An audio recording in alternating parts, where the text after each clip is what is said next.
안녕하십니까. VOA 모닝뉴스입니다. 첫 소식입니다. 도널드 트럼프 미국 대통령이 북한 김정은 위원장과 좋은 관계를 맺고 있다면서도 서두르지 않을 것이라는 입장을 거듭 밝혔습니다. 또 대북 제재가 북한에 심각한 타격을 준다며 미국은 제재를 해제하지 않았다고 말했습니다. 오택성 기자입니다. 트럼프 대통령은 14일 폭스뉴스와의 전화 인터뷰에서 북한 문제와 관련해 서두르지 않겠다는 입장을 다시 밝혔습니다. 그러면서 자신은 북한 김정은 위원장과 관계가 좋고 북한은 핵실험 등 어떤 것도 하지 않고 있다고 강조했습니다. 북한의 지난달 초 미사일 발사와 관련해선 단거리 미사일 시험으로 모두가 하는 것이라며 또다시 의미를 축소했습니다. 트럼프 대통령은 이어 북한이 제재를 위반하고 있다는 지적에 대해서는 누구나 제재를 어기려 한다고 말했습니다. 그러면서도 대북 제재가 북한에 몹시 타격을 주고 있다며 미국은 결코 제재를 해제하지 않았다는 원칙을 다시 확인했습니다. 북한과의 비핵화 협상과 관련해서는 무언가 의미 있는 합의를 이루길 원한다고 밝혔습니다. 지난 2월 하노이 2차 정상회담에서 자신은 쉽게 합의할 수도 있었지만 그렇게 하지 않았고 그래서 김 위원장은 회담 결과에 불만족스러워했다는 겁니다. 북한 협상팀의 숙청설에 대해서는 김영철 부위원장을 신문 사진에서 봤지만 다른 사람에 대해선 모른다고 말했습니다. 트럼프 대통령은 이날 인터뷰에서 자신이 대통령이 아니었다면 북한과 큰 전쟁에 났을 것이라고 거듭 강조했습니다. 자신의 임기 초반 북한이 괌 타격을 위협하고 일본 상공을 넘어 미사일을 발사하는 등 긴장이 고조됐지만 지금은 전혀 다른 상황이 됐다는 겁니다. 그러면서 김 위원장과 좋은 관계를 맺고 있는 것이 중요하다며 앞으로 어떤 일이 일어날지 지켜보자고 말했습니다. 앞서 트럼프 대통령은 11일 김 위원장으로부터 매우 따뜻한 친서를 받았다고 소개한 데 이어 12일에는 북한과 매우 잘 해나갈 것이라면서도 서두를 게 없다고 거듭 밝혔습니다. VOA 뉴스 오택성입니다. 미국 국무부가 트럼프 행정부의 북한 인권 개선 노력을 강조했습니다. 인권 침해 가해자를 제재하고 탈북민들의 증언에도 귀를 기울였다고 밝혔습니다. 김칸희 기자입니다. 미국은 북한 정권이 저지르는 심각한 인권 위반과 유린을 깊이 우려하고 있다고 미 국무부가 밝혔습니다. 국무부 대변인실 관계자는 13일 북한의 공개 처형 실상 등을 담은 국제인권단체의 최근 보고서에 대한 VOA 논평 요청에 이같이 답했습니다. 앞서 한국에 기반을 둔 전환기 정의그룹은 지난 11일 발간한 보고서에서 북한 정권이 처형을 벌인 장소와 죄명, 공개 처형을 목격한 탈북민들의 증언을 구체적으로 소개하며 언론 등의 주목을 받았습니다. 보고서에는 공개 처형을 목격한 주민 가운데는 7살 어린이도 포함돼 있으며 최대 10차례 공개 처형을 목격한 경우도 있다는 주장 등을 담았습니다. 국무부 관계자는 또 미국이 비핵화 협상과 별도로 북한의 인권 개선을 계속 촉구하고 있느냐는 질문에 트럼프 행정부는 북한에서 계속 벌어지는 인권 위반과 유린 행위를 조명하고 문제를 제기하기 위해 많은 조치를 취했다고 답했습니다.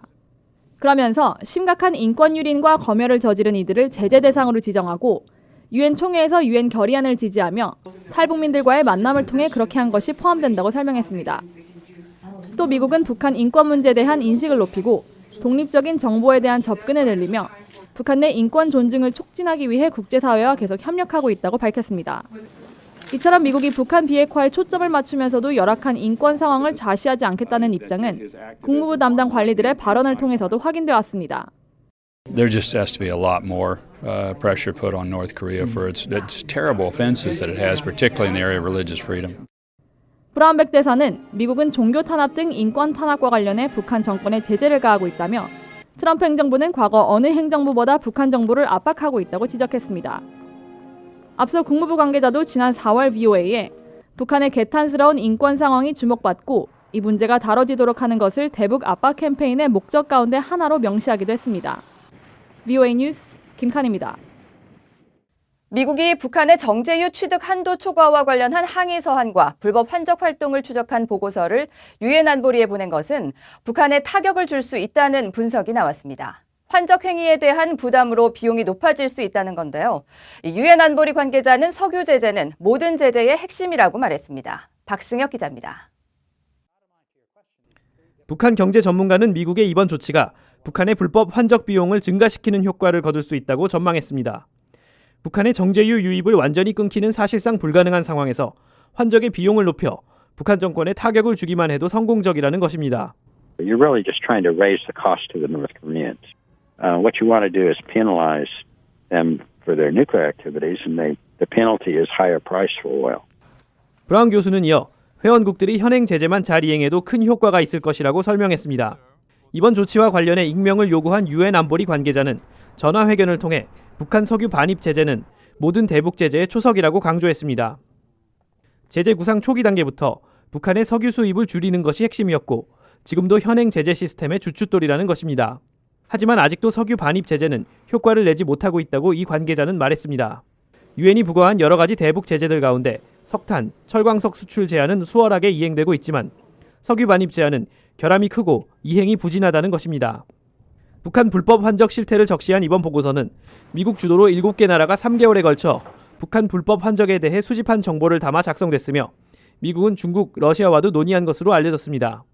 단속을 강화해달라고 촉구하는 서한에는 한국 등 26개국이 서명했다고 이 관계자는 밝혔습니다. 보고서와 서한은 제출 후 닷새 동안 오는 18일까지 회원국들 사이에 회람됩니다. 또 내용에 대한 반박이 있을 경우 회람이 끝나는 18일 이후부터 접수된다고 유엔 관계자는 밝혔습니다. VOA 뉴스 박승혁입니다. 존 설리번 미 국무부 부장관이 13일 조세영 한국 외교부 1차관과 전화통화를 하고 북한 비핵화 등 양국 현안을 논의했습니다.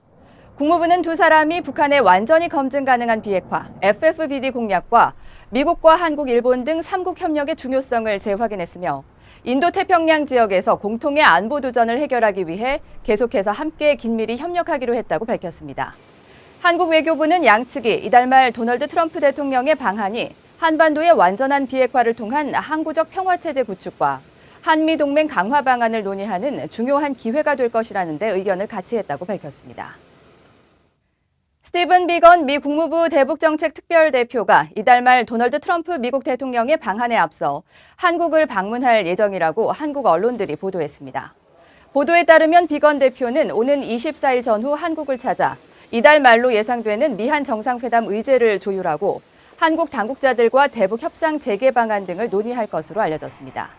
일부 언론은 비건 대표의 북한 측 접촉 가능성을 보도했지만 한국 외교부는 비건 대표의 방한과 관련해 확정된 바가 없다면서 한미 양측 간 재반 사항에 관한 긴밀한 협의가 상시로 이루어지고 있다고 밝혔습니다.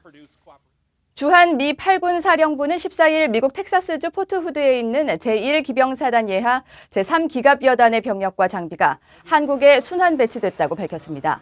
미 8군 사령부는 제1기병사단 제3기갑여단은 7번째 한국에 전개한 순환 배치 부대라며 지난 12일 부산항에 입항한 선박을 통해 부대가 사용할 궤도 차량과 장비들을 하역했으며 미국 복귀 부대가 사용한 M1 에이브럼스 탱크와 M2 브래들리 장갑차 등의 장비도 미국으로 돌아갔다고 전했습니다.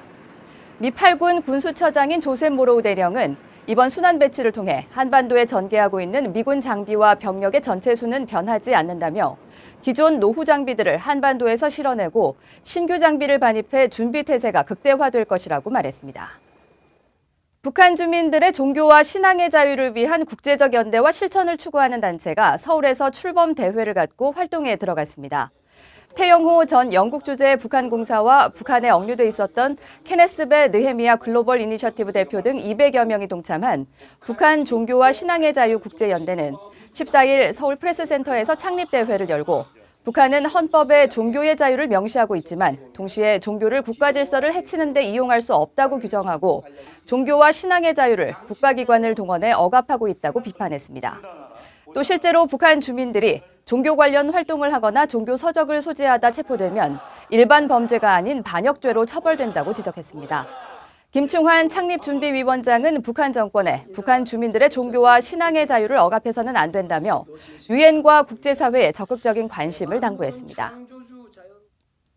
이상으로 VOA 모닝뉴스를 마칩니다. 시청해주신 여러분